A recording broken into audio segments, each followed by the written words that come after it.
Halo, apa kabar Famers dimanapun Anda berada, jumpa kembali di Fame Station. Inilah sebuah kanal yang didedikasikan oleh Fakultas Ekonomi dan Manajemen FEM IPB University, Institut Pertanian Bogor, untuk membahas segala hal yang terkait dengan kebangsaan, sosial kemasyarakatan, atau perekonomian. Saya Hardi Hermawan, host Fame Station. Dan Famers, jangan lupa dukung kami terus dengan memberikan subscribe, memberikan like, komentar, dan membagikan, men-share semua tayangan yang kami sajikan di Fame Station. Kali ini saya tidak sendirian menjadi host, saya akan dibantu oleh narasumber tetap COVID-nomics, Dr. Iman Sugema. Karena sekarang Dr. Iman Sugema narasumber tetap tidak bertindak sebagai narasumber, tapi juga akan menjadi host dan membahas tentang satu isu yang terkait dengan seorang narasumber. Kang Iman, apa kabar? Alhamdulillah baik, Kang Hari. Baik ya, jadi narasumbernya sekarang sesama Australia Connection. Always ya kita. Ya, jadi di balik tragedi dan kemelut COVID-19, kita juga mencatatkan prestasi yang sangat menyenangkan ketika ada seorang anak Indonesia, ilmuwan Indonesia, ternyata tercatat sebagai salah satu dari penemu vaksin COVID-19. Ada Karina Citra Dewi Jo, PhD. Halo, ya. Halo, benar ya namanya? Halo. Karina Citra Dewi Jo. Ya, benar Pak. Terima kasih. Ya, wow, selamat dulu. Sekali lagi selamat, luar biasa sekali. Ya, terima kasih Pak. Jadi gimana ceritanya bisa masuk ke dalam tim yang berhasil memproduksi vaksin COVID-19 dan yang termasuk yang pertama kali dirilis ya vaksin itu? Iya. Ya, mulai ya termasuk dari salah satu vaksin yang paling awal dirilis, tapi bukan yang nomor satu dirilis. Jadi, ceritanya dulu saya selesai kuliah PhD dari RMIT, dan saya apply postdoctoral research position di University of Oxford waktu itu. Jadi mereka membuka peluang untuk postdoctoral untuk maksudnya untuk membuat metode produksi vaksin secara massal. Jadi untuk ditujukan untuk uji klinis yang pertama, yang phase pertama. Terus yang mereka butuhkan adalah saat itu ya yang punya pengalaman di bidang akademi dan industri. Pada saat itu kan saya emang sekolah master dan PhD di RMIT, tapi saya juga waktu itu full time internship di perusahaan Australia yang terbesar. Mungkin Pak Iman tahu namanya CSIRO. Iya, CSIRO. Industrial Research Organization. Jadi perusahaan riset itu ya. Perusahaan riset tidak hanya sains saja, ada engineering, ada yang lain-lain gitu kan. Perusahaan yang STEM lah. Sejak kuliah master kamu sudah di sana? Saya sebenarnya pas master dan PhD saya nggak pernah ke uni, saya cuma adanya di full time di situ di industri. Di CSIRO itu? Ya, di CSIRO itu. Jadi saya ke uni cuma untuk mungkin presentasi untuk yang terakhir kali, kayak untuk confirmation, untuk transfer untuk thesis defense saja. Jadi nggak ada kelas?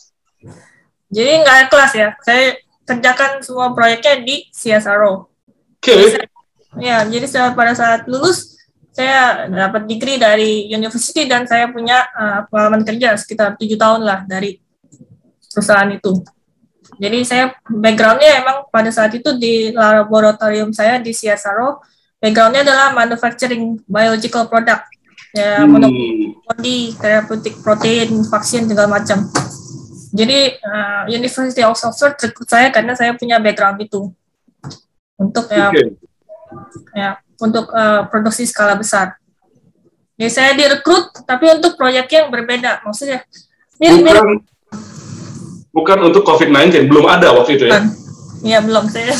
Kita belum tahu bakal ada pandemi kan. Ya. Yeah.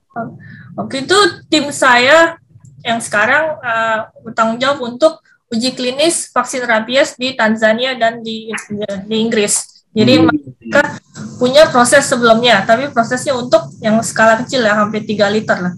Just mereka mau uji klinis, jadi mereka berpikir maju. Oh, mungkin kalau ini akan lolos uji klinis yang pertama, dia butuh yang kedua, butuh ketiga, makin lama makin banyak butuh vaksinnya. Jadi skalanya makin lama makin besar. Dan mungkin kalau udah lolos uji klinis yang ketiga, mereka perlu untuk komersialisasikan vaksinnya. Jadi mereka thinking ahead. Oh mungkin karena proses development biasanya lama kan, untuk membuat proses produksi supaya vaksinnya cocok untuk digunakan manusia karena standarnya sangat ketat. Jadi mereka memulai proses produksi setelah mungkin dia sudah lolos uji klinis yang pertama. Jadi mereka percaya untuk itu karena proses produksi minimum butuh 2-3 tahun untuk membuat vaksin. Jadi minimum 2-3 tahun. Ya, minimum untuk satu tim 2-3 tahun. Jadi ya pada saat itu proyek saya adalah membuat proses produksi untuk vaksin rabies secara massal. Dan sudah berapa lama kamu datang ke Oxford untuk menjalankan itu? Jadi saya sampai di Inggris 2-3 bulan sebelum pandemi, jadi akhir tahun. Pandemi yang dinyatakannya mulai dari Wuhan-nya atau pandemi yang sudah mulai di UK-nya? Kayaknya pandemi yang di UK. Berarti udah 2020 itu? 2020, kayaknya bulan Maret baru di pandemi di UK. Jadi jadikan pandemi di Wuhan itu bulan Januari. Jadi kita masih ancang-ancang. Oh mungkin masih jauh gitu, tapi udah jadikan pandemi dari Wuhan. Jadi saya datangnya tepatnya bulan September tahun 2019. September 2019 untuk proyek vaksin rabies. Ya. Oke. Ya, bulan Desembernya saya masih bisa pulang ke Australia untuk wisuda. Belum ya itu ya? Belum wisuda? Ya belum wisuda. Mereka sebenarnya sudah mau saya datang ke Inggris awal sebelum saya lulus kuliah. Saya kumpul tesis, tapi saya bilang ya mungkin bisa diundur nggak sampai bulan September supaya bisa selesaiin dulu tesisnya baru saya ke Inggris. Jadi bulan Desember baru wisuda, balik lagi ke Australia sebentar, habis itu akhir bulan Desember saya baru balik ke Inggris lagi. Bulan Januari sudah ada isu-isu pandemi. Sudah proyeknya ke COVID. Bulan Januari baru ada kayak perencanaan. Jadi bos saya yang dulu kan kita emang nggak ada rencana mau buat vaksin COVID atau apa. Jadi bos saya yang bilang kayaknya ada kayak outbreak di Wuhan dan kelihatannya serius. Mungkin kita harus persiapan untuk membuat vaksin COVID ini. Jadi dia yang membuat proposal, terus dia akan mengkomunikasikan lah dengan grup leader yang lainnya. Kita harus membuat vaksin COVID ini. Dan bulan Januari dia baru ngomong ke saya, kira-kira kayaknya proyek kita bakal diganti karena prioritasnya sekarang ke vaksin COVID. Jadi bulan Januari dia cuma bilang, kamu siap-siap aja, mungkin kita harus mengganti proyek ini. Tapi saya pikir itu belum pasti lah. Itu Sarah Gilbert yang bilang? Bos saya, Sarah Gilbert beda grup ya.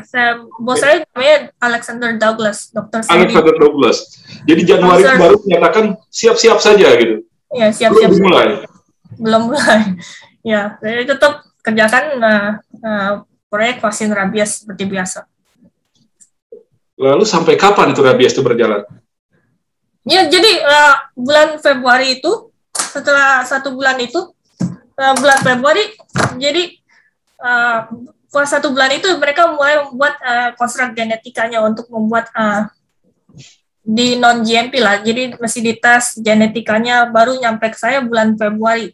Awal bulan Februari, baru dia kasih sampel virus ini, Karina kamu coba produksiin skala kecil. Nah, waktu itu cuma 30 ml atau 2 sendok makan. Nah, kira-kira berapa hasilnya dalam skala seperti itu. Jadi kita bisa buat proposalnya. Itu skalanya 2 sendok makan awal bulan Februari. Oke. Kira bisa nggak kita buat untuk memenuhi target kita untuk uji klinis untuk fase waktu itu diarahkan fase 2 dan 3. Karena kita sudah punya metode untuk produksi untuk skala yang fase yang pertama di university ini. Jadi itu bukan masalah kita. Jadi masalah kita yang skala yang lebih besar. Di fase 2 dan 3 itu tadi? Ya, fase 2 dan 3. Lalu berapa lama itu dari mulai membuat model dengan sebesar sendok makan itu? Jadi ya, saya bilangnya apa? Jadi waktu itu kayaknya bulan hari Sabtu gitu, hari Jumat sore. Terus bos saya datang ke saya, karena kamu bisa nggak buat budget untuk 200 liter, kumpulnya besok Sabtu siang. Jadi saya waktu 1 hari untuk membuat budget proses produksi untuk establish 1 lab dari awal mula untuk 200 liter. Jadi, berapa yang kamu perlukan? Jadi saya waktu itu saya telepon semua koneksi saya dari Australia untuk catat-catat berapa harganya. Itu untuk budgeting dulu kan, dia perlu budget. Ya. Dan itu hanya 1 hari dikasih waktu. Dikasih 1 hari. Katanya sebenarnya deadline-nya sudah lewat. Katanya udah lewat. Tapi katanya dibuka kesempatan untuk apply lagi katanya. Jadi kita perlu secepatnya. Jadi hari kerjanya begitu sih. Jadi malam itu saya telepon semua orang di Australia untuk tulisin berapa harganya, bioreactor segala macam. Saya bikin budgetnya, kumpul besok, kumpul hari Sabtunya, terus bos saya review lagi hari Minggu, baru kita kumpul hari Senin. Terus hari Selasanya bos saya bilang, kali ini dalam 1,5 bulan kita mau kamu punya proses produksi untuk 200 liter. Karena kita ditawari fasilitas di POL, kita tahu nggak POL Lab, yang scientific lab-nya POL. Kita menawarkan fasilitas gratis labnya dia di Portsmouth, 1-2 jam lah dari lab kita. Jadi itu siapa POL itu? Kayak kolaborator kita. Jadi bos saya udah bikin budgetnya, terus dia bikin proposal, terus dia kirim ke semua partner lah. Ini kayak dia bikin proposal, nih ada pandemi di luar, jadi terus kita mau membuat vaksin ini, tapi belum ada budgetnya karena mendesak. Terus tapi kita akan mulai apply budget, tapi belum ada di awalnya. Jadi adakah yang sekarang mau meminjamkan apa atau mendonasikan mungkin space untuk labnya untuk kita buat vaksin ini? Salah satunya yang memberikan space gratis adalah POL. Kita berterima kasih sekali dengan mereka. Namanya POL. Dia private company, commercial company, scientific company. Ya, asalkan mereka katanya bisa mempublikkan kolaborasi kita di media, jadi kita terima. Tapi katanya jadwalnya mendesak, katanya dalam 1,5 bulan kita bisa kosongkan lab kita, ya. Tapi ya, jadi proses produksi udah harus ada dalam waktu 1,5 bulan. Jadi saya harus membuat proses yang lengkap dari 2 sendok makan itu ke skala 200 liter. Iya. 200 liter besar sekali ya. Iya, yang bisa selesainya sekitar 2-3 tahun. Itu harus 1,5 bulan. Ya, saya pikir ini bos bercanda atau stres gitu. Saya pikir ini bercanda beneran. Ya, pada saat itu saya pikir, ya mana mungkin 1,5 bulan ya bisa. Padahal prosesnya belum ada kan, namanya ada proses produksi, ada proses pemurnian, ya dua-duanya belum ada. Yang saya Oke. Jadi ada prosesnya, tahapannya ada proses produksi, ada proses pemurnian. Iya, proses upstream atau downstream lah namanya. Proses pembuatan virusnya, satu proses memurnikan virusnya. Itu dua-duanya itu tergabung dalam proses manufacturing. Budget yang kamu ajukan tadi itu disetujui? Tambah atau dikurangi? Yang proposal itu bos saya sih yang menangani. Banyak sih, ada politik segala macam, ngomong ke UK Vaccine Task Force, ada lah berliku-liku lah yang akhirnya mungkin tapi nilainya kan itu jutaan pound sterling itu. Ya perlu. Waktu itu akhirnya sampai terakhir kita cuma janji-janji doang sama GMP production yang lain karena kita belum ada budgetnya di luar.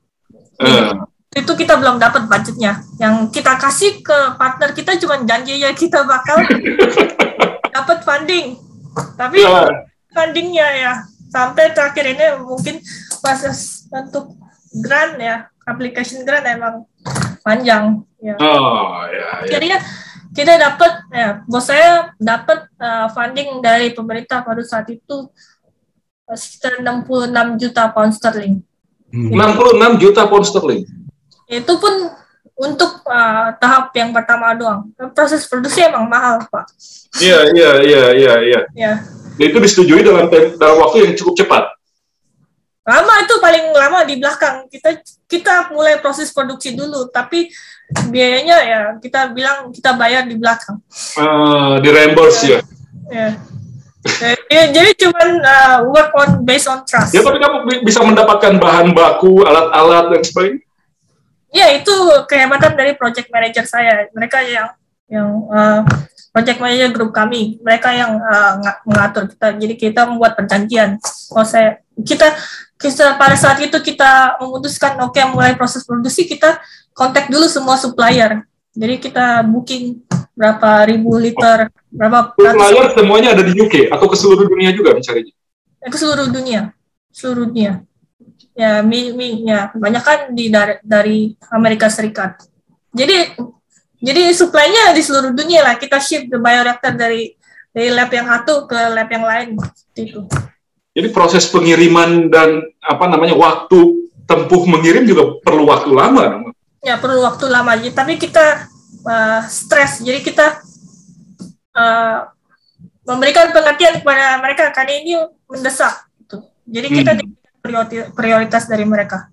Ada prioritas. Ya. Jadi militer pasti ikut ini untuk membantu supaya cepatnya nih. Saya nggak tahu ada militer. Saya bagiannya di lab sih. Jadi berapa orang kalau begitu? Kamu diberi tugas 1,5 bulan untuk menyelesaikan itu? Jadi benar-benar full time, yang benar-benar full time di lab adalah saya di dalam laboratorium. Bos saya yang mengkomunikasikan hasil data-data di lab ke semua kolaborator dan tentang meeting ke yang politik lah ke. Ya, oke. Mereka dia yang keluar. Ya, bos project manager yang mengatur supply sama budget yang tadi, yang berapa ribu liter kirim ke sana, mesin-mesin yang mana kirim ke lab yang satu lagi. Jadi cuma bertiga itunya, timnya. Ya. Bertiga? Ya, bertiga. Nggak ada saintis lain yang PhD lain membantu? Waktu itu ya, ada yang membantu part-time, tapi mereka bidangnya bukan yang ini. Jadi kan kita waktu itu pandemi, kita nggak bisa rekrut saintis dari luar. Sedangkan yang di Jenner ekspertisnya beda kan. Jadi tidak ada yang punya keahlian khusus seperti saya. Kalaupun untuk rekrut kita harus training mereka bertahun-tahun. Nggak bisa langsung rekrut seperti itu. Jadi kita waktu itu saya udah bilang, bos, ya nggak mungkin saya kerjakan semuanya, masa Karina bisa dibagi 7 gitu, nggak bisa. Jadi saya minta bantuan dari grup yang lain yang mungkin mirip-mirip, tapi mereka kayak part-time lah, bisa kerjakan beberapa tahapannya, tapi saya tetap mesti ada di sana untuk kasih instruksi. Jadi Karina berapa jam sehari di lab? Di lab pada saat pandemi itu kita kerja 15-16 jam sehari, 7 hari seminggu. 15-16 jam sehari, 7 hari seminggu. Jadi kamu tinggal di lab aja kalau gitu?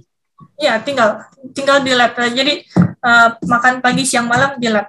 Di pool itu? Iya. Nggak di pool, di dalam lab, di Jenner. Di Jenner? Ya, di Jenner. Di pool itu setelah 1,5 bulan baru kita transfer teknologi ke mereka. Jadi kita jarak jauh. Oke. Bagaimana caranya jarak jauh? Jadi proses yang 1,5 bulan itu bisa terselesaikan tepat waktu? Ya mau nggak mau harus selesaikan tepat waktu kan? Selesai, betul. Dimulai, ya.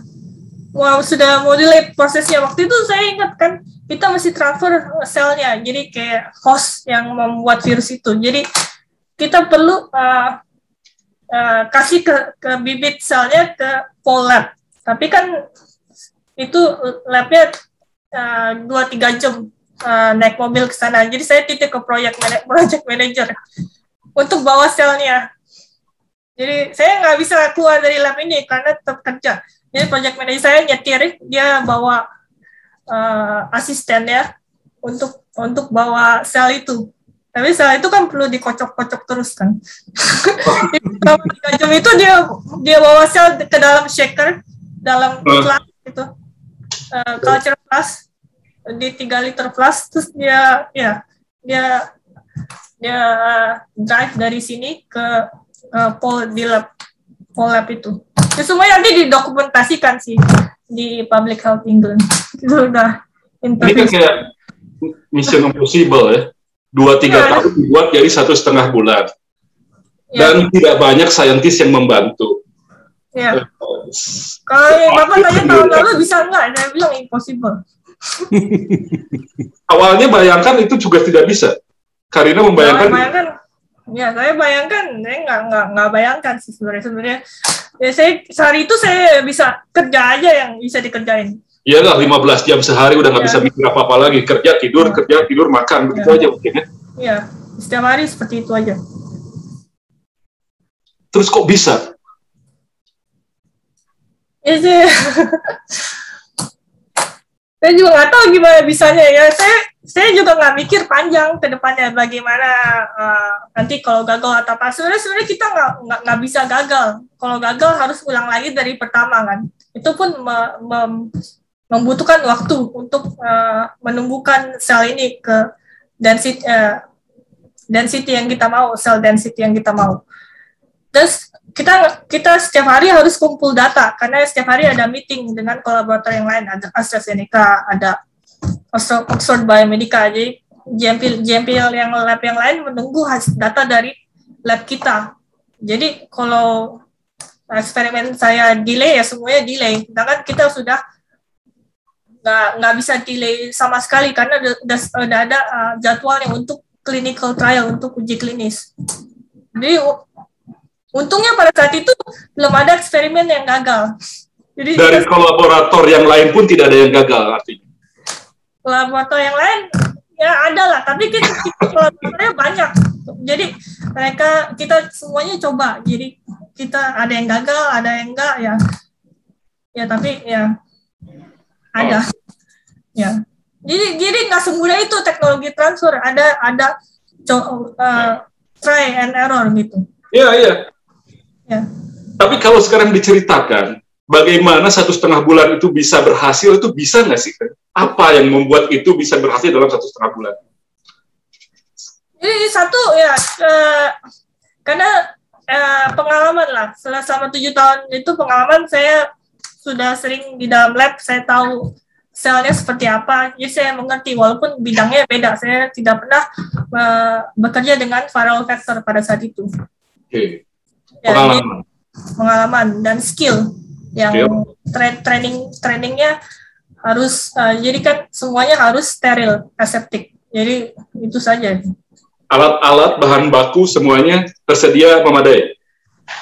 Dulu alat-alat yang kita punya di akademia sangat minimum sekali dibandingkan dengan industri.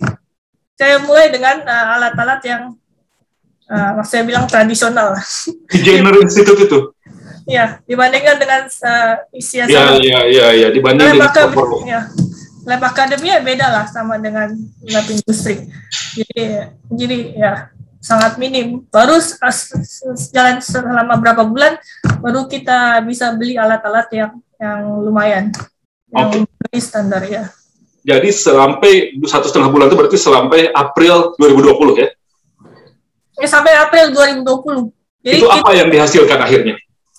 Akhirnya kita bisa membuat proses produksi dari proses upstream and downstream untuk manufacturing itu sampai dengan skala 200 liter, terus kita akan teknologi transfer ke lab-lab yang lainnya.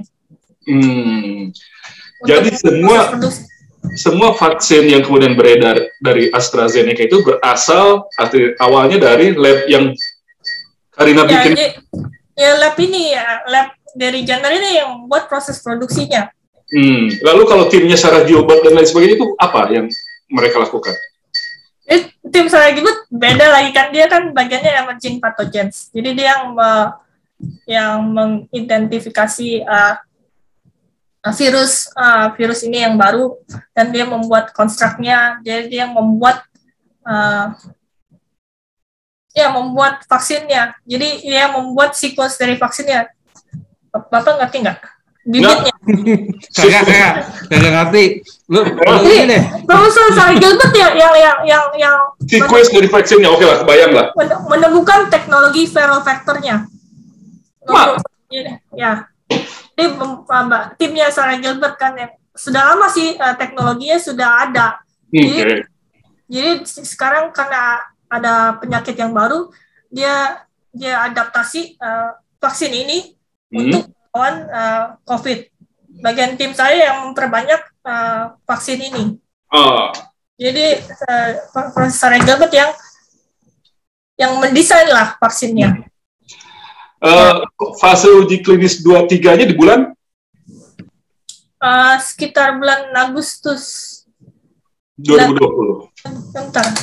Karena sebelum 2021, sebelum di akhir 2020 kan sudah mulai disebarkan AstraZeneca. Jadi setelah kita dapat permission untuk emergency distribution itu akhir bulan Desember 2020. Jadi bulan Januari minggu pertama baru didistribusikan ke publik.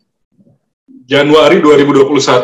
Jadi April 2020 keluar dari labnya Karina, lalu setelah itu melewati tahap uji klinis 2 dan 3, lalu darurat untuk emergency distribution-nya di Desember 2020, Januari sudah mulai publik. Jadi April itu skalanya masih 200 liter. Iya. Terus karena skalanya 200 liter, ada beberapa tahap dari proses ini yang tidak bisa diaplikasikan ke skala yang 1000 liter ke atas. Jadi ada skala 200 liter, ada skala 1000, 2000 sampai 4000. Oh, dan tidak otomatis bisa ya gitu tuh? Ya ada facility fit. Saya kira udah tinggal dikalikan aja skalanya, maka dari 200 jadi 2000 gitu. Tidak seperti itu ya? Tidak, jadi kayak ada yang ada mesin yang bisa harus mendukung. Jadi sekitar pas 1000 liter itu ada satu proses yang namanya TF, tangential flow filtration, adalah satu proses purifikasi. Jadi kalau untuk skala 1000 liter itu kita perlu 6000 liter buffer untuk menjalankan satu proses itu.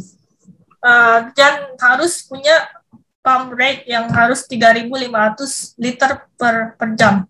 Dan itu pun belum ada di dunia ini. Kan 6.000 liter storage tank yang harus temperature control, yang harus itu belum ada. Belum ada di banyakan fasilitas. Dan pompa itu yang harus buffernya 3.500 liter per jam. Karena itu kita harus mendesain proses purifikasi baru khusus untuk yang skala 1000 liter ke atas. Di bulan Mei, Juni, Juli kita bekerja sama, kita memulai mendesain proses purifikasi yang baru untuk kerjasama dengan waktu itu Serum Institute of India, WuXi Biologics sama yang punya bioreaktor yang di atas 1000 liter. Jadi sejak April sampai sekarang itu yang dilakukan Karina adalah itu? Iya. Jadi untuk mendesain proses purifikasi, kita tetap harus menjalankan proses yang awal, yang upstream, karena supaya untuk mempunyai bahan untuk di purify. Jadi kita tetap mulai lagi dari awal, sekarang untuk 1000 liter, lalu kemudian nanti untuk berapa ribu liter lagi? Ya. Kita simulasikan terus kita tetap kumpulin. Kalau awalnya 1000 liter itu nanti cukup untuk berapa orang gitu? 1000 liter sekitar berapa juta dosis, saya juga lupa. Nggak sampai satu negara ya? nggak sampai. Jadi ya masih ada kalkulasinya pakai kalkulator. Jadi dapat 2.11. Ya. Jadi praktis nggak ada belum libur ya Kak Karina sampai sekarang? Belum. Oh jadi kalau untuk 1.000 liter dapat 2 juta dosis. 2 juta dosis. Satu orang 2 dosis. Jadi hanya 1 juta orang. Hanya 1 juta orang. Wah, penduduk dunia 6 miliar. Ya, tapi sampai sekarang kita berhasil membuat 1,4 miliar dosis. 1,4 miliar dosis. Dan didistribusikan ke seluruh dunia. Yang sudah terdistribusi atau baru yang sudah diproduksi? Sudah didistribusikan. Sudah distribusi 1,4 miliar dosis. Ya. Artinya 700 juta orang yang sudah terselamatkan di sana. Ya, amin. Pak Iman, apa pelajarannya yang bisa diambil tuh? Dari mulai tadinya rabies, ke pindah langsung ke COVID-19, 1,5 bulan target. Kan ini kan special case, ya kan? Special case dalam situasi yang darurat. Kemudian orang-orang yang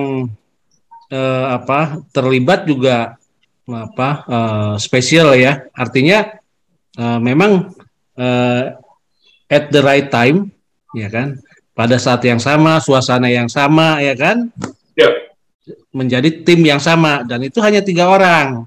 Iya, itu dia, 3 orang. Ya enggak, gitu. Ya ini a bit like miracle ya. Mungkin kita susah lagi untuk mengulangnya yang gini-gini, ya kan, nggak bisa digeneralisir, nggak bisa. Ya, Karina nggak bisa menjelaskan bagaimana bisa 1,5 bulan itu berhasil, aja susah juga katanya menjelaskannya gimana. Jadi kerjakan yang sesuai dengan jadwal, itu saja, nggak mikirin bagaimana gagal, bagaimana berhasil. Ya, tapi kan mestinya ada satu proses yang gagal, yang harus ngulang lagi sehingga buang waktu. Tapi miracle ya. Untungnya pada saat itu tidak pernah gagal. Jadi nggak tahu kenapa. Pada saat itu ya puji Tuhan tidak pernah gagal. Ya. Jadi satu prosesnya yang kita kerjakan, kita jelas dapat resultnya seperti apa. Jadi kita komunikasikan dengan jelas. Harus seperti apa. Itu kalau nggak tradisi penelitian, tradisi risetnya yang kuat, ya susah juga itu bisa jadi seperti itu. Ya nggak cukup juga tradisi riset kayak gitu ya. Ya, tadi kan berapa juta pound sterling juga katanya budgetnya kan? Enggak, maksudnya ada Pak Juhairi besar tuh. Itu cuma budget di awal Pak, 66 juta sebenarnya nggak cukup. Halo, Pak Juhairi. Ada Profesor Juhairi Muhtar, North Carolina University. Bosnya Sanofi. Halo semua, apa kabar? Maaf. Halo Pak Juhairi. Baru beres rapat COVID vaksin malah aja. Jadi Pak Juhairi, ini Karina sudah berbulan-bulan berada di depan. Congratulations Karina. Oh, terima kasih Pak. Saya lanjutkan ya Mbak Karina. Jadi sekarang ini pekerjaan adalah terus memproduksi lagi dan mendistribusikan. Kalau perannya Karina di mana sekarang setelah? Nah, saya ingin tahu dulu. Karina di Jenner Institute Oxford University. Lalu kemudian ada AstraZeneca sebagai korporasi yang memproduksi ini. Seperti apa sih sebenarnya relasinya? Ya jadi relasinya banyak kan di bos saya mereka yang ngomongin tentang mungkin politik atau dokumen-dokumennya ke bos saya lebih ke arah laboratorium kasih scientific consultation lah ke mereka. Kalau ada masalah gimana cara beresinnya, terus protokolnya seperti apa. Kita setiap minggu ada meeting dengan AstraZeneca, membahas perkembangan mereka dan apa masalah mereka, terus kasih data-data dari lab kita. Jadi tahun lalu prioritasnya mau yang cepat dan mudah. Jadi mau proses yang skala besar dan bisa ditransfer dengan cepat ke GMP lab, karena kan kita sudah transfer lab ini ke 25 GMP lab di seluruh dunia ke 15 negara. Jadi periode tahun ini gimana caranya kita membuat proses yang mungkin lebih komplikat, lebih sulit, tapi hasilnya lebih signifikan, lebih tinggi lagi. Jadi kita mau memfokuskan tidak mau transfer ke banyak lab, tapi mau meningkatkan proses produksi dengan lab yang ada. Karena kita 3 miliar dosis sampai akhir tahun ini. Sampai akhir 2021 3 miliar dosis lagi. Ya, dan kita tidak mau kurang targetnya bagaimanapun juga. Ya. Kita usahakan supaya kita bisa memenuhi target. Oke, jadi AstraZeneca sebagai korporasi, sebagai corporate, kemudian dia memproduksi itu dan mendistribusikan itu ke seluruh dunia sampai 3 miliar lagi yang mau diproduksi untuk akhir 2020. Ya. Jadi AstraZeneca kan kita sebenarnya yang Jenner yang memulai konsorsiumnya. Jadi kita sudah rekrut si GMP lab-lab yang partner kita, baru AstraZeneca kan gabung di tengah-tengah. Sejak itu AstraZeneca yang take over konsorsiumnya, jadi dia yang nambahin si GMP lab. Oke. Nah sekarang sudah 10 bulan sejak pertama kali distribusi. Apakah ada perkembangan dalam pengembangan vaksinnya itu sendiri? Ya kita selalu jadi prosesnya sekarang mau bisa ngomong ada berapa kali adaptasi proses. Sekarang adaptasi proses terus, nanti baru kalau ada proses yang dirubah perlu dikomunikasikan dengan Badan Kesehatan, baru mereka menilai lah apakah prosesnya seimbang atau prosesnya bisa disetujui untuk dipakai untuk manusia. Jadi kualitasnya harus terjaga. Tapi produk yang disuntikan di bulan Januari 2021 dan yang sekarang masih AstraZeneca ya, vaksin yang sama, belum ada pengembangan dalam produk itu. Belum ada. Jadi produk yang sedang distribusikan tidak ada perubahan dari produk itu sendiri. Dari sejak awal.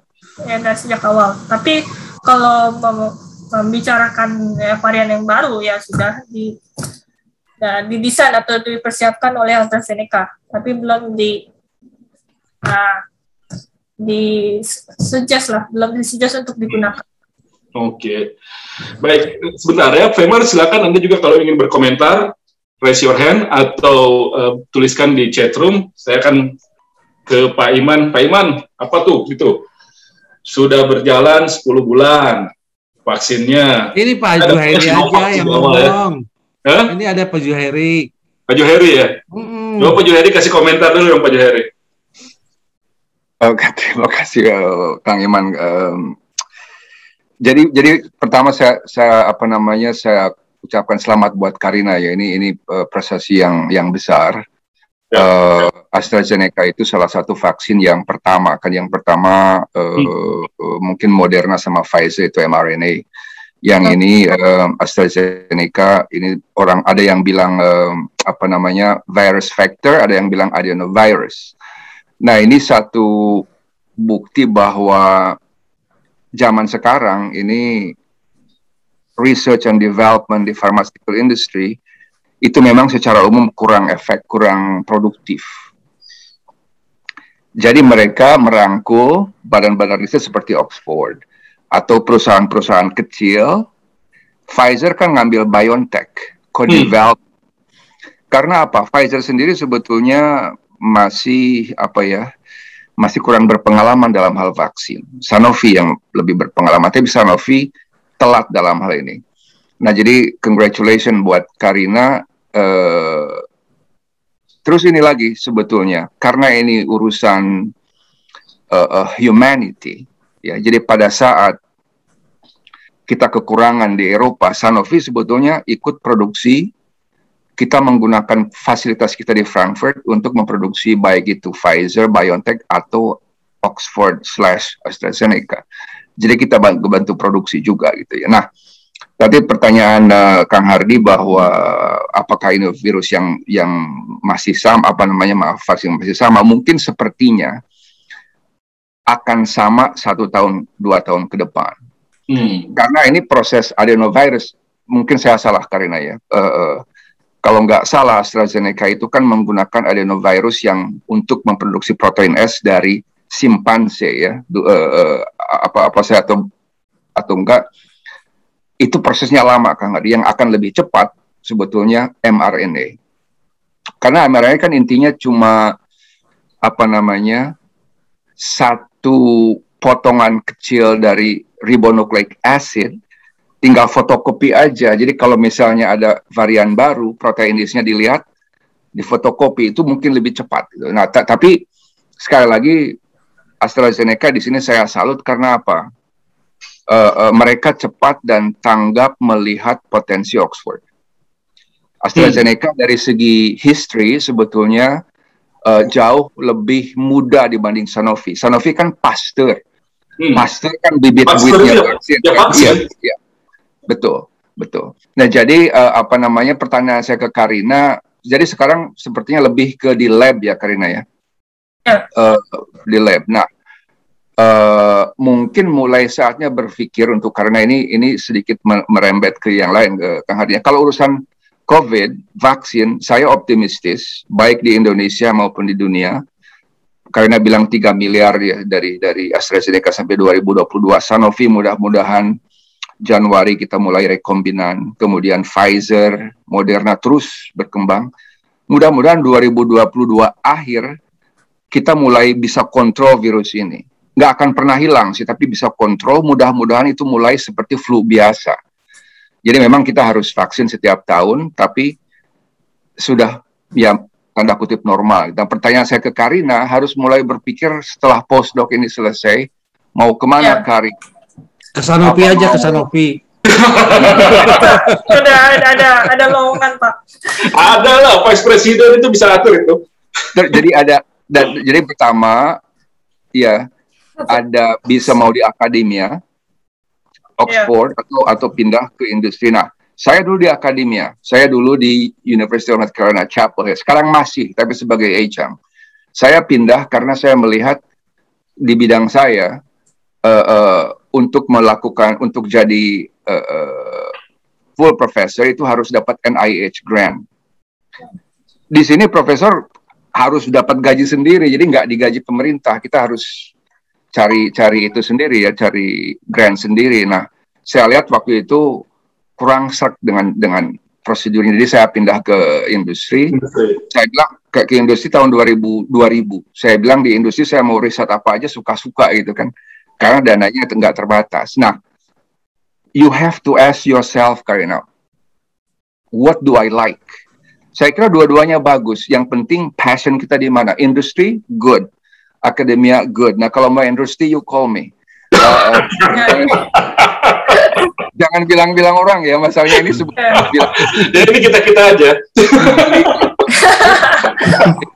Di industri juga kita ada dua jalur. Sebagai expert, which is good, atau sebagai leader. Mindsetnya lain. Kalau expert, ya kita biasanya bekerja sendiri atau satu tim untuk bidang itu sendiri. Kalau untuk leader, lebih ke strategi. Atau bisa kombinasi kedua-duanya. Nah, saya sekarang 10-20% expert, dalam arti saya masih ke conference mewakili Sanofi untuk bicara masalah science ya. Tapi 80% leading, lebih ke strategic leadership. Jadi dua itu, maaf Kang Hardy kalau agak melenceng, ini masalahnya urusan bangsa kita kali ini sangat bagus. It's very important for you to decide where your passion is.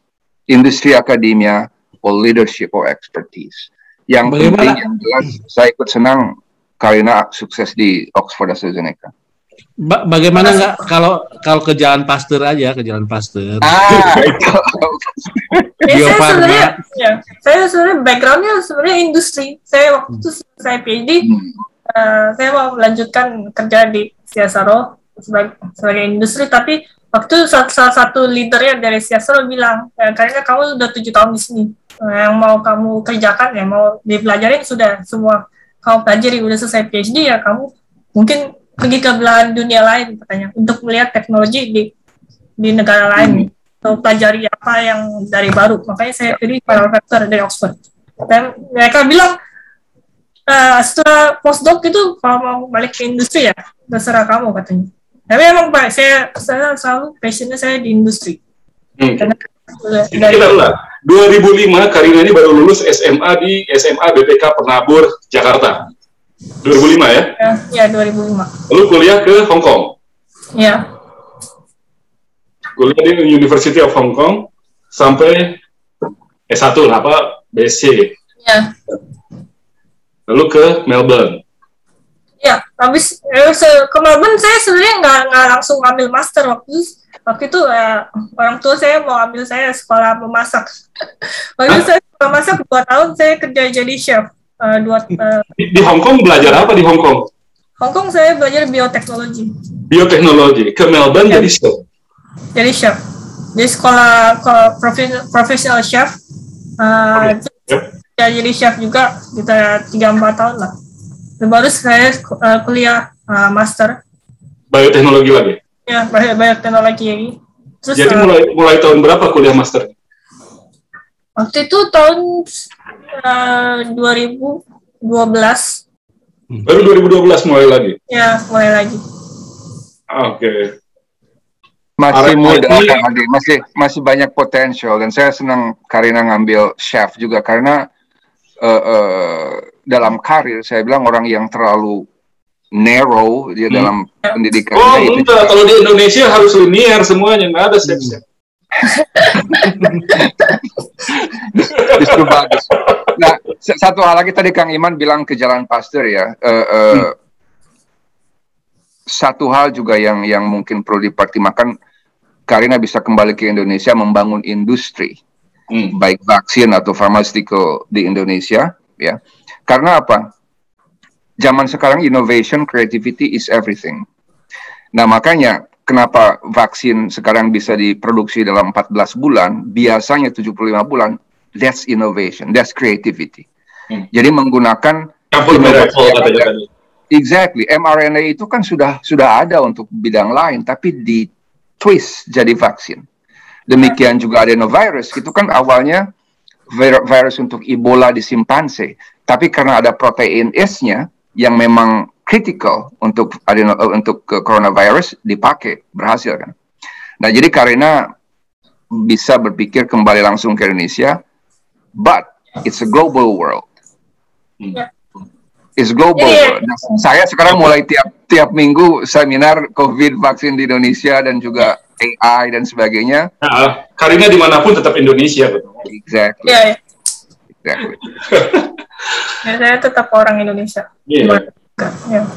Dan juga ya proses produksi mRNA emang mudah, tapi yang proses produksi viral vector yang kita buat di dalam lab ini pun juga mudah. Makanya kita akan publish paper lagi. Bagaimana secepat, bagaimana kita bisa membuat viral vector ini dengan mudah dan cepat. Bisa dibandingkan. Thailand yang udah ambil itu ya? Ya, bisa dibandingkan dengan mRNA. Thailand yang sudah ambil kesempatan itu ya untuk produksi mereka. Ya, Siam Bioscience. Ya. Siam Bioscience. Dari Indonesia nggak ada proposal ke sana? Banyak, maksudnya inisiatif, tapi ya mandek di depan. Ya. Pak Iman sudah ketawa aja kalau udah bicara. Iya, padahal ya kalau dari pengalaman Karina kan cukup modal nekat kan. Hal yang urgen itu ya, semua dilakukan dengan cara nekat. Enggak? Semua. Ya kita nekat sih, sebenarnya saya bilang bos saya itu agak nekat juga ngomongnya seperti itu. Padahal kita hari Jumat disuruh bikin proposal, hari Sabtu harus sudah dikumpulkan, harus sudah diberikan proposalnya, budgetingnya berapa, lalu kemudian itu proposal belum selesai kabarnya sudah mulai harus kerja. Ya, kita mulai dari setengah bulan. Kita dari grup sendiri, maksudnya dananya dari grup sendiri yang misalnya harus dipakai untuk apa, kita mulai dari lab sendiri, kita nggak punya fasilitas, nggak punya equipment yang tepat lah, dan nggak punya dana, ya. kita semua mulai sendiri di dalam lab. Saya pikir juga ya nggak tahu antara bos ini atau optimis sekali kan. Kalau di IPB susah itu, nanti yang buat ininya cuma 30% dari budget soalnya kan. Bukan. IPB itu kan good governance. Oh iya. Dana dari satu sisi nggak bisa pindah ke sisi yang lain. Nggak mungkin lah bisa dilakukan di institusi seperti IPB yang terlalu rapih lah untuk. Iya. Tapi yang jelas dalam situasi emergency itu yang seperti itu ternyata yang nekat aja yang biasa. Saya setuju Kang Iman, dan saya kira Karina ini memang nekat juga. Nekat itu dalam bahasa ininya itu take risk. Dan saya sudah mungkin ribuan kali interview ya di sini. Ada yang dari Harvard, MIT, I don't care. Yang saya cari adalah, semua kan orang pintar sebetulnya. Yang saya cari adalah dua. Bisa nggak you deliver yesterday? Because my deadline is yesterday. Fast, work fast. Itu yang pertama. Yang kedua, from 1 to 10, what is your scale of fearing the future? Yang scale-nya 0, I have no fear, saya hire. Karena yang membedakan success or not is the one who take risk, the one who not afraid of failures. That's the difference. Jadi nekat dalam hal ini adalah I'll do it. I'll do it. No matter what, I'll do it. I may fail, but be it. You young, you start over. From the failure, you learn. And you brave. Jadi kalau dilihat orang-orang yang sukses sekarang dan inovasi-inovasi terobosan, intinya itu, have no fear. Have no fear. Kalau masalah kepintaran, semua orang pintar. Kang Hardy paling pintar di Indonesia, di Sukabumi dan sebagainya. Kalau gini saya masuk dari teknologi aja dari dulu. Have no fear. So you good, Karen. Have no fear. Ya. Well, jadi sekarang programnya apa sampai ke depan sebelum memutuskan tawarannya Pak Juheri ya? Ini programnya saya sebenarnya katanya ya perusahaan saya yang di Australia bilang katanya ada satu postdoc kayak habis itu kamu balik, kamu kasih posisi yang lebih tinggi. Terus ya tapi kayak kerjaan saya di Oxford sama AstraZeneca ini masih agak panjang. Sampai kapan postdoc kamu di sana? Postdocnya sampai kapan? Sebenarnya sampai bulan Agustus yang kemarin, tapi saya diperpanjang lagi. Kayak sekitar ya katanya 2 tahun lagi lah, tapi nggak tahu mau perpanjang sampai kapan. Tapi it's too long, Karina. You have to make a decision. You have to make a decision. Oxford ada advantage banyak gitu. Karina, ini apa jangan terlalu mudah untuk menerima tawaran ya. Saran saya minta yang lebih. Jadi kalau ke Sanofi, satu minta profesor langsung ya kan, 2 minta gaji gede, udah selesai. Hari ini langsung pindah. Iyalah, Oxford minta perpanjang terus ya pastilah maunya begitu. Ya, katanya ya. I was a postdoc once. I was happy. I was very productive in my publication. But basically, postdoc is cheap labor for the professor. Cheap labor. Nah, kan? Jadi masalahnya memang bukan duit sih, tapi opportunity. Jadi kalau Karina sekarang ambil keputusan, saran saya begini: follow your heart, itu yang pertama, dan yang kedua, take risk. Jadi kalau melihat kesempatan to do bigger things, take it. Because as a postdoc, you will always be a student basically from your professor. You brave, you change from chef to things. So I can see your creativity. Take risk. So start spreading, casting the net wider. Check Sanofi website. Check Pfizer. Yeah. And academia, Oxford is not the only thing. You have Harvard, you have many things, if you want. Ya, saya pilih Oxford karena dia fleksibel kan. Sebagai postdoc, saya bisa leave kapan aja, tapi harus certification-nya. Just to share my experience. Waktu itu saya memimpin satu proyek di Eropa, mungkin karena pernah dengar IMI Protect, Innovative Medicine Initiative European. Ada satu postdoc dari London School of Hygiene, satu dari Oxford, dua itu di bawah saya dulu, saya komporin itu dari awal. You have to make a decision. Dua-duanya sekarang satu di Merck, satu di J&J, very successful. So I'm hoping your professor is as open-minded to give you the best. Tapi kalau dia bilang, okay, 2 more years Karina as a postdoc, to be honest, with all due respect, I don't know if he's really thinking of you. To be honest. Jadi ini Karina, being a postdoc, is it enjoyable exploitation or not? Ya, kalau enjoyable, just do it. Is it? Ini bos saya kayak Pak Johari. Ini sebenarnya kemarin, ya. Jadi ya kerjanya ya emang super keras sebagai postdoc Oxford University. Oke, saya bacakan dulu sebentar. Karina Jo dari Pak Andi Gunardi Yudawinata, Faperta Unpad. Karina Jo, bangga dan hormat kepada Anda. Semoga sukses selalu dalam hidupmu, bermanfaat untuk manusia. Saya berdoa semoga Indonesia terbuka matanya melihat warga negara Indonesia yang hebat seperti Karina Jo, juga Kang Johari. Waduh, juga Kang Johari. Dari Pak Prof. Gunung Nuriartono, Pak Dekan, tawaran Kang Johari konkret.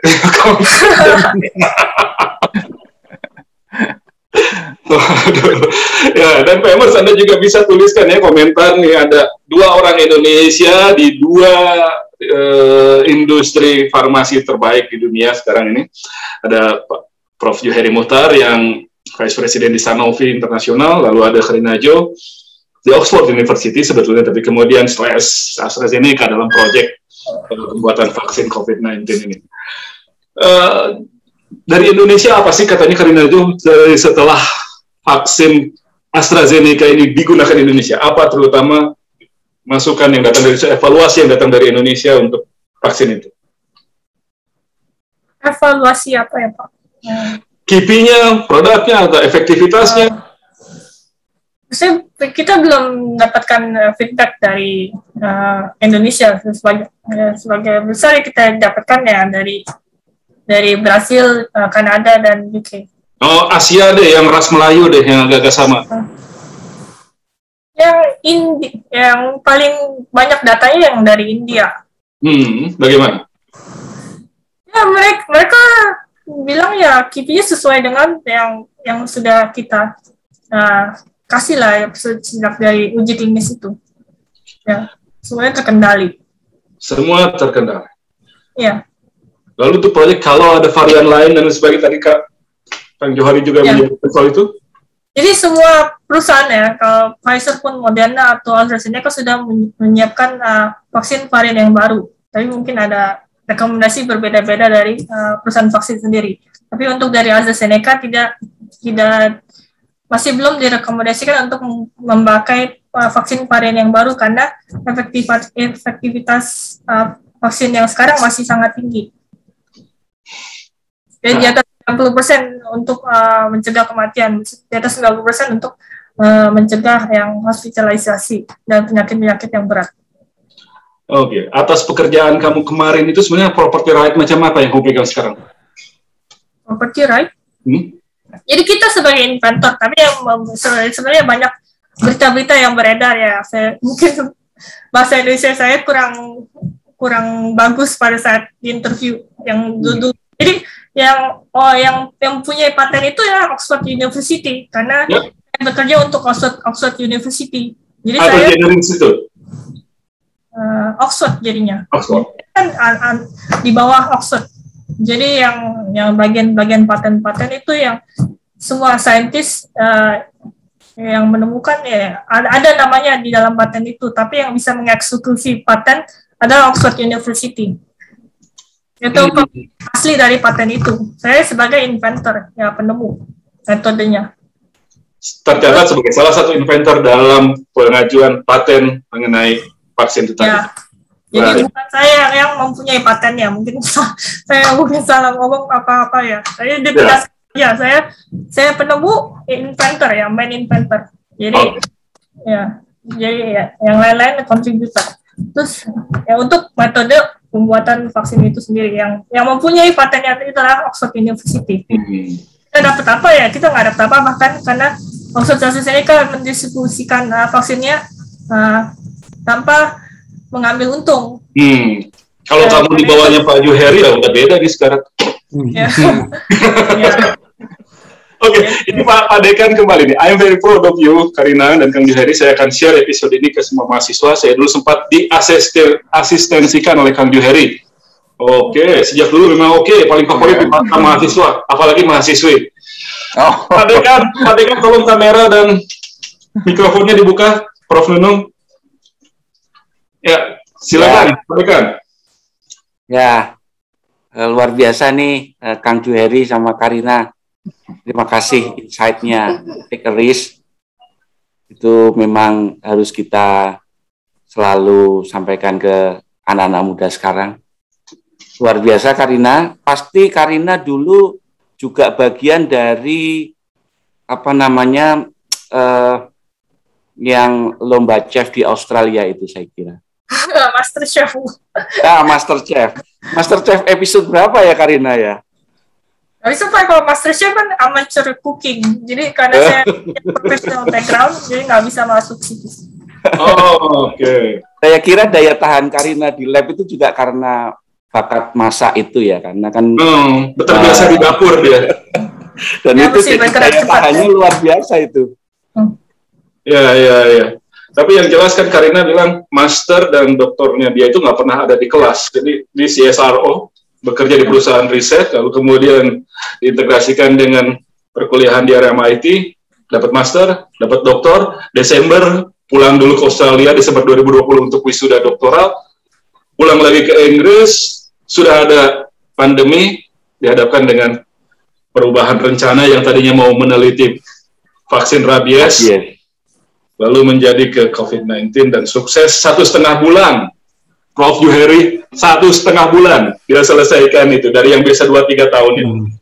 Jadi perusahaan pun nggak bisa seperti itu kayaknya Pak Juheri. 1,5 bulan tuh nggak mungkin, ya kan? Itulah sama bos gitu masa saya itu cuma sendiri kan, saya sendiri cuma di dalam lab, masa mau dibandingkan dengan perusahaan yang ada satu departemen. itu bedanya Kang Iman. Jadi istilahnya begini, kalau perusahaan besar itu memang banyak birokrasi juga. Makanya perusahaan besar sekarang berusaha supaya as nimble as small companies. Makanya mereka beli perusahaan-perusahaan yang kecil karena mereka lebih efisien. Sanofi beli kemarin misalnya perusahaan kecil dan kita nggak dimasukin ke kita biar mereka operasi sendiri. Nah, itulah kelebihannya Karina. Kalau as an expert, you could do whatever you want as fast as you want. Jadi 1,5 bulan is amazing. Tapi dalam hal aplikasi dan sebagainya mau nggak mau kita harus terlibat birokrasi yang kadang-kadang itu yang jadi masalah. Makanya dalam hal ini AstraZeneca pinter karena Oxford dari segi size Kang Iman itu kan kecil, sangat kecil. Jadi lebih efisien. Dan apalagi punya orang seperti Karina sangat efisien. So, my point is we all proud of you Karina. Yeah. Be careful in making a decision. Be very very careful. But be yourself. Tapi ya itu tadi Kang Iman bilang kalau memang is your passion to be a postdoc forever, then be it. Happiness is important. But think very carefully. You have all the ingredients to be successful. Smart for sure, hardworking, agile, from chef to, I don't know, writing maybe one day, and to taking risk. Jadi, stay cool, make a decision. And check Sanofi Pasteur. Maybe you will find something really nice. Okay, well, We talk but that's about not the only thing, okay? There's so many. We talk about more than $1 million a year lah, ya kan? Dan profesor. And you can have dual career. You can be successful in the industry, but still be a professor either an adjunct or something in the university. So you fulfill both of your passion, right? I love teaching, I love research. Makanya saya masih tetap di UNC Chapel Hill karena ya itu saling mengisi. Pak Juheri udah yakin ini banyak sekali headhunter yang udah kontak Karina ya, jadinya pesan itu. Sure. Ya. Jadi apa namanya biasanya kalau sukses seperti ini, headhunter itu tiap hari udah, saya yakin minimal tiap minggu Karina, I have this position, and be very careful. Dan kalau nanti sudah ada tawaran, call me, because I'll help you how to negotiate. Yeah, I'll help you. Don't just call me. Ya, call me. Karina tahu kontak saya, saya kasih nomornya mereka ini. Iya, Pak. No, and I'm happy to be your mentor, Karina, if you want to. If you need the suggestion on what's the next step in your career, what to do. I have many mentees all over the world, and I'm happy. They're all very successful. If my mentee is more successful than me, it means I'm successful in mentoring people. That's what I like. Pak, terima kasih. I'm very honored. Prof Nunung, ada yang mau diomongin nggak nih? Kayaknya saya belajar banyak nih sama Karina sama Kang Juheri nih. Saya menyimak. Cuman pertanyaannya satu tadi ya, meskipun Kang Juheri juga sudah memprediksi setidaknya COVID itu akan ya seperti flu biasa gitu ya. Nah, ngomong-ngomong Karina, sudah balik modal belum itu sampai sekarang gitu? Dengan hampir 3 miliar itu udah balik modal ya? Nanti kan COVID-nya kayak flu biasa tuh. Gimana tuh? Secara hitungan bisnisnya untuk AstraZeneca ya mungkin. Ya, hitungan bisnisnya udah balik modal. Apakah ini akan Jadi sebenarnya udah balik modal sih harusnya, kan dia kan break even kan, jadi tidak ada yang rugi atau apa, dia tetap, dan tidak terlalu besar juga yang dicari keuntungannya. Ya tidak, ya keuntungannya pun ya belum seperti Pfizer kan. Ya. Karena biaya terbesar kan biasanya di research and development ya kalau untuk yang gini-gini ya. Yeah. Ternyata kan bisa dilakukan dengan cepat dan murah oleh Oxford kan. Dan sendirian. 2 tim lah, di timnya Gilbert sama timnya Karina kan. Ya. Jadi ada 3 tim kan ya. 3 tim. Profesor Sarah Gilbert yang mendesain vaksinnya, terus ada Oxford Vaccine Group dari Profesor Andy Pollard, dia uji klinis. Jadi kamu di bawah Alexander Douglas. Saya Dr. Alexander Douglas, bos saya, yang kita bagian manufacturing, kita tim kecil lah. Dulu kan mereka ke vaksin rabies, sekarang bos saya mulai uji klinis untuk intranasal vaksin untuk COVID. Rabies udah lanjut lagi belum itu? Sekarang udah lanjut lagi di tanah. Lanjut lagi.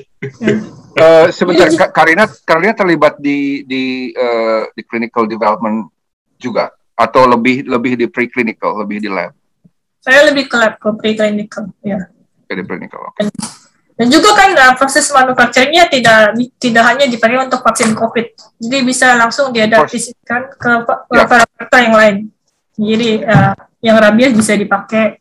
Dan sekarang nanti untuk proyeknya Profesor Sarah Gilbert yang untuk Lassa virus vaksin, ada juga untuk vaksin yang MERS. Ya. Jadi prosesnya bisa dipakai untuk vector based vaksin yang lain. Oke. Tadi pertanyaan tadi Mas Nunung udah balik modal apa belum? Secara umum ya untuk biopharmaceutical industry, bidang vaksin itu bukan money making. Karena apa, lebih ke public health, lebih ke public social responsibility.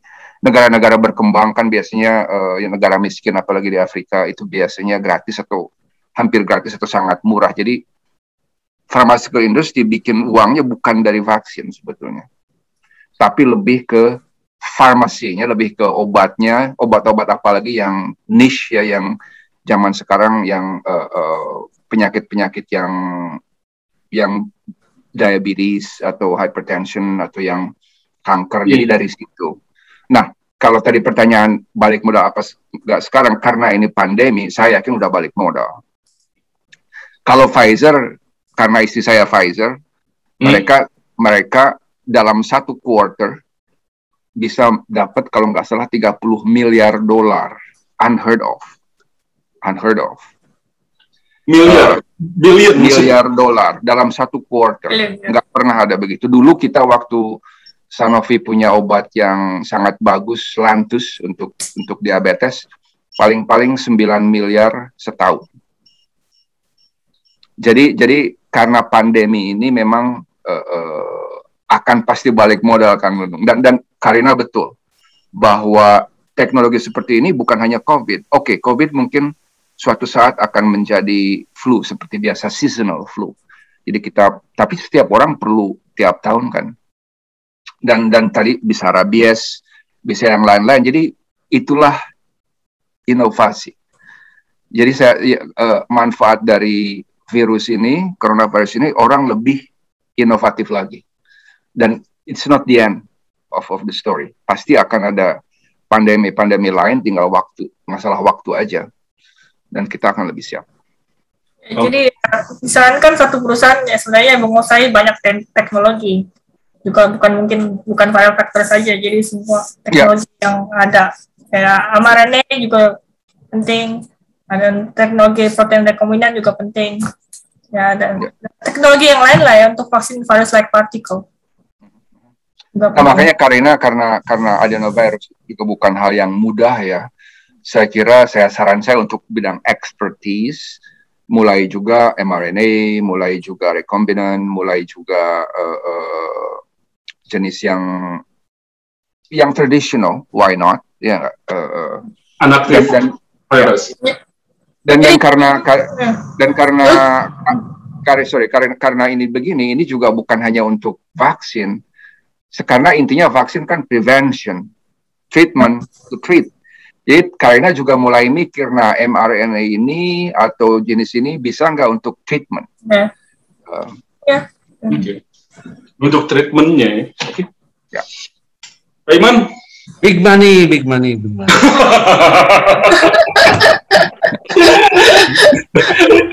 Kalau di kampungnya Pak Johari nyebutnya barokah.